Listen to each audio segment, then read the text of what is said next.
Hey Fine Crew, today's first impression is going to be this Tinted Serum by Rose Inc. And I'm so afraid to try this because first of all, let's talk about how when I tried to do the shade matcher on Sephora's app, it straight up told me that they don't have a perfect match for me.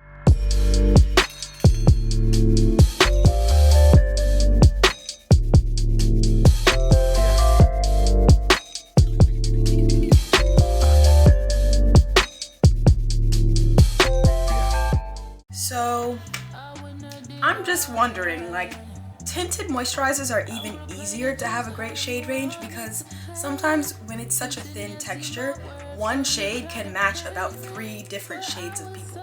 So how are you creating a tinted serum and you still don't have a wide shade range? It's just so outdated.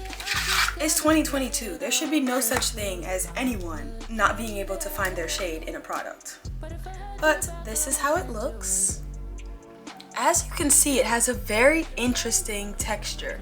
So do you see these little beads or like specks of makeup here? That is because the pigment that makes it an actual makeup product is suspended into a serum. So it's almost like skincare that they have just put little specks of makeup in, and as you blend it out, supposedly it will make your skin look, you know, glowy, natural, luminous, and I'm gonna try it out. Okay, so it says pump onto the back of your hand, mix with foundation brush to activate the micro-encapsulated pigment spheres. Same thing I just described. They just suspend the pigment in the serum. Blend gently onto face. Okay, so you're actually supposed to mix it on your hand before you try dabbing it onto your face. Okay. Okay, Mrs. Don't Have My Shade. Do you see how the makeup is in the serum? Like, it's very drippy, almost like a hyaluronic serum. Alright, just gonna mix it together with the back of a brush here. This is very strange. I've been mixing it and the pigment is still just sitting there in the middle of the serum. Even on the brush that I mixed it with, you can see it's like a clear separation between serum and foundation. But let's go in with my foundation brush and see if I can make something happen. Okay, let's see.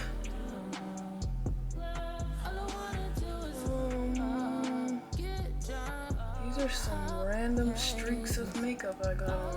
Okay. Okay, I'm gonna have hope. Okay, it has a nice cooling sensation right now. Like, my face feels very fresh.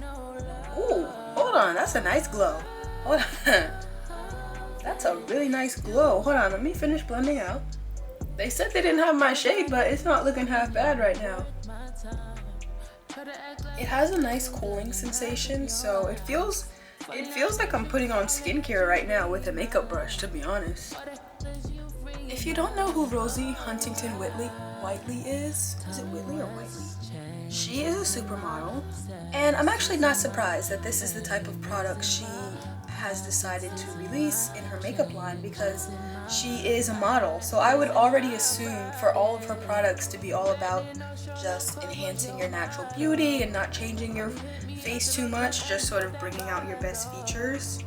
So I guess this makes sense that this is one of her first products, one of the main products in the line. This feels like skincare.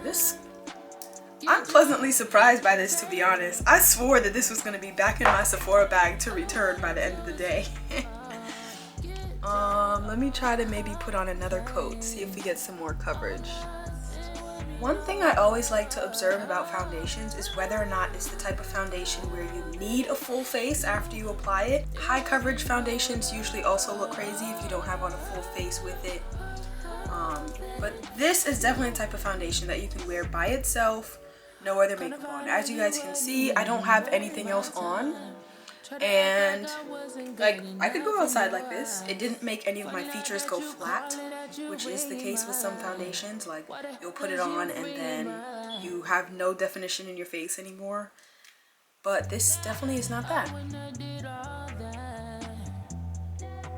It's lightweight, very skin-like. It's not going to give you a lot of coverage at all because, as you can see, when you apply it, it's literally clear and there's just some pigment in it. It'll achieve the Your Skin But Better look, but it's not going to cover hyperpigmentation or any marks that you might have insecurities about. If you're okay with that, then you would probably like this. This might be really good for people who hate makeup, people who are more of a skincare enthusiast rather than a makeup wearer.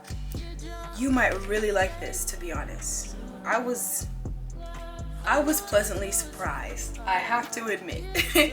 I think I'm still gonna return it, only because I already have a favorite tinted moisturizer, and this is the kind of foundation where I put it on and I feel like I almost could have just went out with my bare skin if I was gonna go for this sort of look. But you know what? I'm gonna put on all the rest of my makeup, like my usual concealer, bronzer, everything that I usually wear, and I'm gonna wear this throughout the day. Sometimes you want to look natural, but you also want to look like you have something on. You know, you don't want to spend 20 minutes and then look at your face and it's like, I could have snoozed my alarm this morning and wore no makeup instead of spending 25 minutes looking like I have nothing on. Can I just say something? I feel very beautiful right now. Like, honestly, even though the foundation has little to no coverage, I don't know, it's just the fact that it's not that much coverage and it still looks so good is making me feel like maybe it's my skin that looks good, not the makeup. I feel very model off duty. This is really nice. I can't believe I was talking all that mess in the beginning of this video. No, because seriously, what is that about? The Sephora app telling me that I don't have a shade match. Excuse me? In the year 2022? It's unacceptable. But like, clearly this is my match. It looks fine. Maybe throughout, you know what? Maybe throughout the day it's gonna start to look crazy.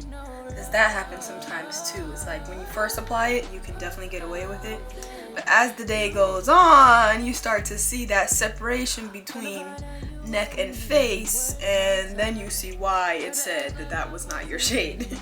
The Sephora shade matcher is usually very accurate, so I kind of trust them when they said that I don't have a shade in this foundation.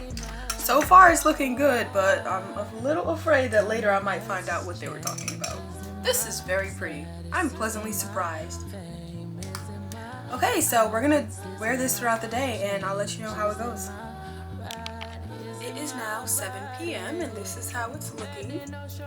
I would say that this foundation was great for the first hour and a half. From hours 2 to 4, it got a little bit greasy, especially because I had to wear a mask and take it off. I feel like it did take some off of my jawline. So my hyperpigmentation is definitely showing. It's very low coverage, but this is just about the same amount of coverage that it was when I first put it on anyway. Also, I did not use any primer, and as you can see, it is not nearly as greasy as you would expect from a tinted moisturizer that has been on your face for 7 hours. So I would say that I am pleasantly surprised, to be honest. I did not expect it to last this long, and I didn't expect it to look even decent this long. This one was a surprising success. The only reason I'm returning it is because I already have my Ilia skin tint, I have my Amicole tinted moisturizer, I have my Pat McGrath foundation that I love to wear day or night, I have my Urban Decay. Overall, I already have products that have this amount of coverage that last longer than I believe this would. This, though, I will say, I don't have any other product that feels as skincare-like as this. So if you are a skincare girl that really does not like to wear makeup often, or when you do, you're afraid of not looking like yourself, this is definitely going to be one that you're interested in, for sure, because even after 7 hours, you can see how it looks still. It doesn't look like it's falling apart. Even under the eye, you can see that my concealer is still intact. I'm really surprised by this one, especially for a foundation that it said didn't even have a match for me to begin with. So I'm surprised. I'm pleasantly surprised, I will say.